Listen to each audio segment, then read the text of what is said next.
Blu-ray for it. That would be crazy. That'd be cool to get like a steelbook of it. Yeah. That'd be insane. If anyone is listening who does that or knows somebody, you should recommend that. That'd be dope. Do you want to do some Swan facts? Hell yeah.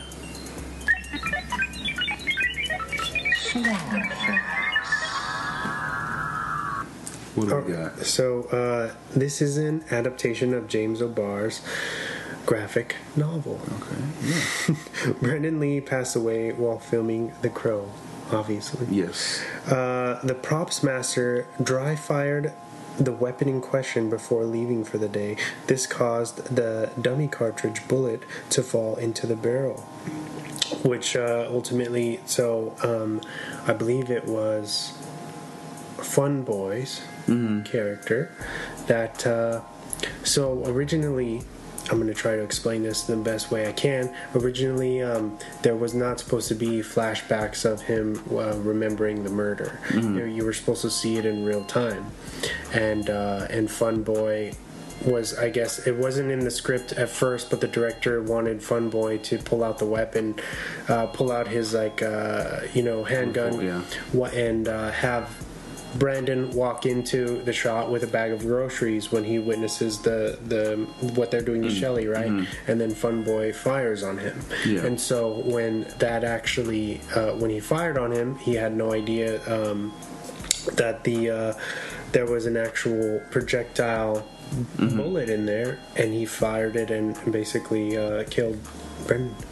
That's insane. And while they're filming, so it was actually it was on camera, and they used it for the investigation into what actually happened. And then after that was done, they I think they destroyed the film, so it doesn't actually exist anymore. Okay. The next scene. How crazy! Like, what are the chances of that happening? Yeah, it was actor Michael Massey. Yeah. Who that happened? Which I guess he says that he still has nightmares about it today. That's crazy because I didn't know he was in this movie. I was rewatching Supernatural, and he's a reoccurring character in a couple of episodes, and he was in it. And then watching this right now, and I was like, oh, that's the guy from Supernatural. Way older, of course, but like, man, that, of course, that would be haunting, just to know you ended someone's life on accident. Yeah. Ugh. He was acquitted of any wrongdoing, like he never got in trouble or anything, but I mean, I think that having that on your conscience is probably enough. Oh, yeah. What is... Oh, actor Michael Massey has never seen the film. Wow. And he actually took a year off of work. But then he came back, and I think he has a small role in Seven. Okay. As well. Many scenes throughout the film actually include a body double and digitally imposing Brendan's face. Because I think he died like halfway through. Really? Yeah. So a lot of the stuff there was things that they hadn't done yet. Yeah, or reshoots that they had to go back and do. I think they pumped $8 million more into this to be able to do like the digital imposing and everything else that all the reshoots and everything to kind of adapt to the tragedy. Dang. So they kind of did what they did with Paul Walker. Exactly. Yeah, just kind of working with what they could, or repurposing some footage to fall into what they, Wow, that's crazy. Writer James O'Barr had said before the film's executives originally wanted the film to be a musical starring Michael Jackson. Oh my God, no way. I guess he laughed uncontrollably at them until he realized they were serious. I can't believe that. But it wasn't until the director and Brandon Lee were cast that the film took a more serious turn. I'm glad they did that. Wow. Brandon didn't like the aesthetic of his makeup done by the department, so him and the director agreed that he should apply before going to bed every night so it would look more aged. Yeah. which I think it works out, marvelously. It looks, yeah, definitely, because you do get that kind of weathered look where the makeup isn't fresh, and it's constantly fading throughout the entire movie until the end when he doesn't have it anymore. Even if you look at his lips and stuff, it's kind of it turns kind of gray and not really black lipstick anymore. Yeah. Brendan's death was actually predicted by Bruce Lee prior to Brandon eventually starting his acting career. Mm-hmm. When I guess he awoke from his coma, and he predicted death. That's insane. Originally, James O'Barr wanted Johnny Depp to portray Eric Draven. Wow, that would have been different. I don't know. I think Brennan fits it perfectly. Yeah, definitely. River Phoenix and Christian Slater both passed on the character of Eric Draven as well. Christian Slater. Well, he was big at the time. He had to pump up the volume in Heathers. He was a hot commodity. Oh, man. Despite the movie being called The Crow, all the birds in the films are actually ravens. Yeah. And the reason for this is because ravens are a lot more menacing, and they're big, and the beaks are more distinct than a crow. Okay. I thought that's really cool. That's awesome. The opening scene was done with miniatures and computers. I think we already talked about that. The movie execs were skeptical about the film's soundtrack, calling it too dark. It went on to be a highly influential success, selling over 4 million copies. Yeah, the music definitely fits the movie. The tone. Yeah. Of course. And it was cool. A lot of those songs are covers or like specifically made for The Cure wrote the song that's when he puts on his kind of the costume. That song was written for the movie. That they're talking about the crow in the song. Awesome. And I don't think they've just now started to play that song live, but they never really did it before, which is interesting. Yeah. Another James O'Barr conceived, let me start again. Author James O'Barr conceived the concept of the crow as a form of grieving after his girlfriend was killed by a drunk driver. Ooh. Wow. Besides the obvious, the set of the film had many problems. Sets were destroyed by a huge storm, and a carpenter was nearly electrocuted on set. Brendan had signed on for 2 other sequels. Man, looking good. Later, after the original's release, 3 sequels were to follow, as well as a TV show. Dang, was he supposed to be a part of the... I don't think the TV show, I think that was conceived later. Yeah. But, interestingly enough, so the sequels are other people... Mm-hmm. They're not supposed to be portraying Eric Draven, right? Yeah. But in the television series, they kind of resurrect that character with a guy, a lookalike, a guy who actually looks exactly like Brendan Lee. Oh, really? Who was from, I think he won one of the cooking competitions or something like that.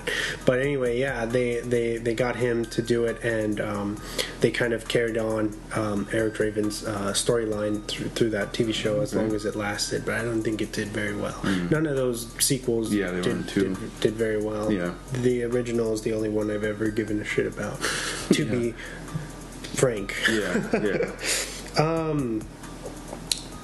What was I going to say? So in the late 90s, Rob Zombie was supposed to do a sequel / reboot of and it was going to be called The Crow 2037. What? which was like the Crow, I guess, in the future. Obviously, this was long before Blade Runner 2049. But ultimately it was scrapped for whatever reason. But you supposedly can find the screenplay that leaked online. Oh, wow. Rob Zombie had actually completed an entire screenplay for it. Wow, okay. So could have pretty seen interesting. how it would have went. So we could have gotten probably that before Halloween, but I'm actually a fan of the Halloween remakes. I'm pretty glad that he did that instead, because I don't know about how The Crow 2037 sounds. Sounds awesome. And my last one, under this at the top of the dome, Brendan shed 40 pounds. Yeah, he looks really thin in this for the role, because he's actually was a bigger, huskier dude, and I guess he wanted to fit the mold of the drawings more and kind of slim down, more menacing, but he's still cut. Oh yeah, he's just got this more slender kind of small frame, which is pretty cool. And it looks, like I said, it looks more kind of creepier, being skinnier. Yeah, in the trench coat and in his costume and everything being small, and you don't really know what the guy's about. Mm-hmm. Like when, for example, when he first gets Tintin's attention towards the beginning, and you see him come around the walkway, he's not really Tintin's not really scared, because it's kind of this guy. He just says, Halloween's tomorrow. Yeah. And then what else does he say? He says something like he calls him a crackhead. Yeah. He's like, what are you all painted up for, crackhead? Yeah. And that's the thing is, with looking at this guy, you can't really tell what his motives are. Yeah. And that's so much more scary. Yeah. And I liked that kind of iconic scene towards the end when he kicks open the cathedral doors and you see him walking through, and you see like his shadow kind of casting. Oh yeah, it's sick. There's a lot of cool shots, establishing shots there throughout this. But yeah, it's a fun movie. Oh yeah, I'm glad you liked it. Thank you. Yeah. What are we talking about next week? I don't know. What are we talking about next week? It's your pick, man. We can do the kind of.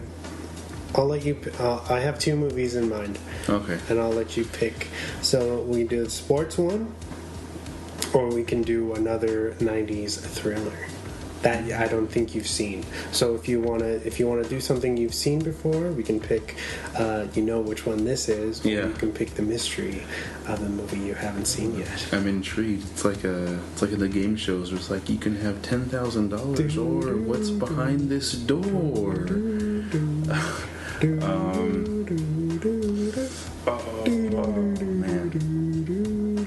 We'll do the sports one just because I really I know I'm gonna like this one. All right, cool. So our pick is Green Street Hooligans. Oh yeah, from 2005. Yes. Yeah. That'll be fun. Celebrating the World Cup and everybody in their football. Shenanigans going on around. Elijah Wood, Charlie Hunnam. It's a fucking amazing movie that everybody should see. Yes. Green Street Elite. Oh yeah. The GSC. Top notch. You all should subscribe to our show. Yes, please. If you haven't yet. Yes, you've made it this far throughout the show. If you're still listening, just go a little bit further and subscribe to whatever platform you're listening to. Whether it be iTunes, iHeartRadio, Stitcher Radio, Spreaker, YouTube, Google Play, Sods, whatever it be. We're everywhere. We should be on everything. Yeah. Check us out. It's free. It's fun. We love you. Please listen. Yeah. And follow us on our Instagram. We are. You can find us on Instagram at @dropthemic_podcast. That's right. yeah, we're pretty active on there. We like to talk to people if they want to talk, if they want to comment on stuff. We like to write back and start a conversation. Tell us what movies you want us to do, and maybe we'll do them. Yeah, definitely. Thank you guys for listening. Oh yeah, and enjoy your Friday, enjoy your weekend, enjoy your day, whatever day you're listening to this on. Happy 4th of July. Yes. I want to say that. Enjoy some hot dogs and hamburgers and 4th of July stuff. Do you? Yeah. Boo boo. Whatever you do on 4th of July. We hope you're off for the day.